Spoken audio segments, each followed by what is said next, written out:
exemple, vous avez derrière vous 4 anneaux d'un retable. Quand je dis retable, ça veut dire qu'il devait y avoir entre les deux montants de fer un caisson, soit une peinture, soit une sculpture en haut relief, dont le sujet devait être 99 chances sur 100 une passion de Jésus. Et devant ce retable, on pouvait fermer, non pas une paire de volets, comme c'est le cas le plus fréquemment, mais bien 2 paires de volets, et on choisissait probablement de montrer telle ou telle vue, suivant le moment de l'année liturgique, suivant le cycle d'une réflexion religieuse. Là, ce tableau est là comme objet de méditation et de réflexion pour des religieuses. Alors, je ne vais pas vous lancer dans un long exposé théologique ou religieux, mais simplement, pour les religieuses qui venaient méditer devant le tableau, tout partait probablement de ce panneau-ci. Anne, Sainte Anne, endormie, rêve, c'est le sang de cet arbre qui sort de sa poitrine, rêve de sa descendance. Cette descendance, il y a un enfant. Qui est cet enfant? Eh bien, on nous le suggère, avec une scène de l'Ancien Testament. Il y a là quelques religieux carmélites. Ils portent l'habit des religieux carmes.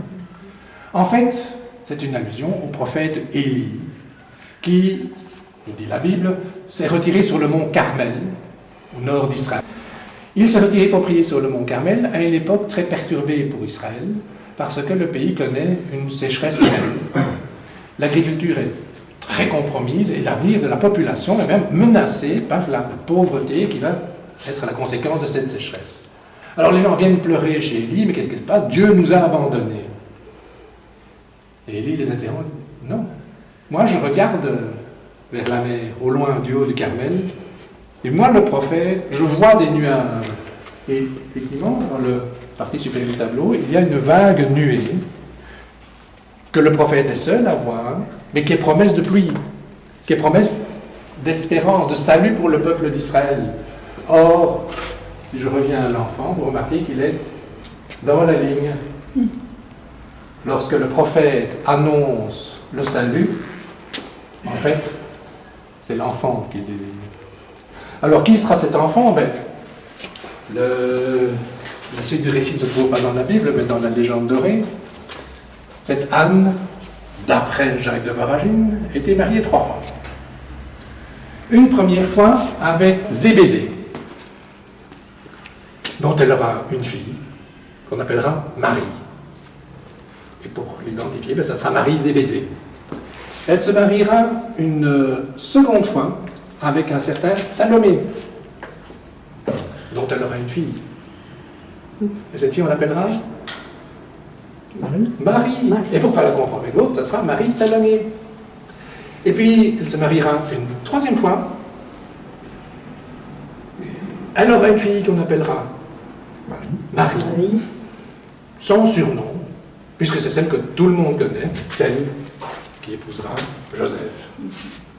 Et si vous vous demandez toujours quel est le fameux enfant annoncé, eh bien, l'auteur du tableau y a pensé, figurez-vous, à ce personnage qui était annoncé sur la première face, avec cette grande nativité.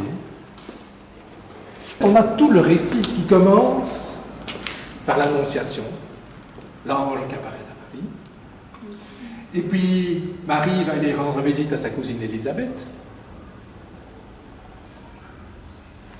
Ensuite, après la naissance de l'enfant, les anges vont avertir les bergers qui gardaient leurs troupeaux près de Jérusalem.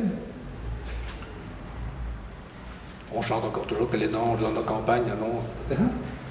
Ensuite, 3 mages venus de l'Orient vont venir rendre hommage à l'enfant. Et vous vous souvenez peut-être que lorsque ces mages se présentent à Jérusalem pour demander où est-il ce nouveau seigneur d'Israël, le roi, Hérode, qui gouvernait le pays, la trouve assez saumâtre. Il dit, mais le roi c'est moi, que vient-on admirer d'autre? Et donc il demande qu'on fasse des recherches pour retrouver cet enfant. Et dans le lointain, tout petit, on a une petite scène où des cavaliers pourchassent les mères et les enfants de petits bébés. C'est le massacre des innocents qui doit permettre au roi Hérode d'exterminer cet éventuel concurrent. Mais, averti en songe dans son sommeil, Joseph, nous dit l'Évangile, prit avec lui la mère et l'enfant et les emmène en Égypte. On voit qu'il y a vraiment un souci didactique. Le table peintre a évidemment sa conscience professionnelle, son talent, mais d'abord le besoin de vous raconter quelque chose et de donner un enseignement.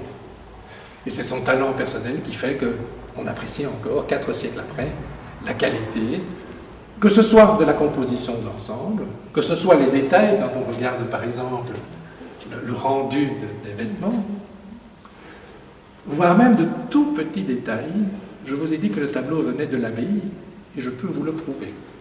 Si vous regardez dans l'appartement de la Vierge, on va peut-être vous approcher un petit peu, et si vous regardez dans l'appartement de la Vierge, bien sûr, il est intéressant de regarder un mobilier belge du XVIe siècle, parce qu'évidemment, ça n'a rien à voir avec la Palestine. On a un mobilier belge du XVIe siècle, et Marie est évidemment une personne pieuse, et donc devait avoir un petit autel dans sa maison. Mais un petit autel chrétien, avant les chrétiens, ça passait mal. Alors, l'autel, une petite statue de Moïse, avec les 10 commandements. Et si vous regardez le décor de cet autel, il y a des armoiries. Armoiries que vous retrouverez aussi dans les petits vitraux de la fenêtre du fond. Or, ces armoiries, j'ai le nez dessus, donc je peux vous les décrire, ce sont 3 petits arbres, bien verts, attachés par une petite couronne dorée. Or, 3 arbres attachés par une petite couronne dorée, c'est les armoiries de l'abbaye des Dames Nobles de Forêt.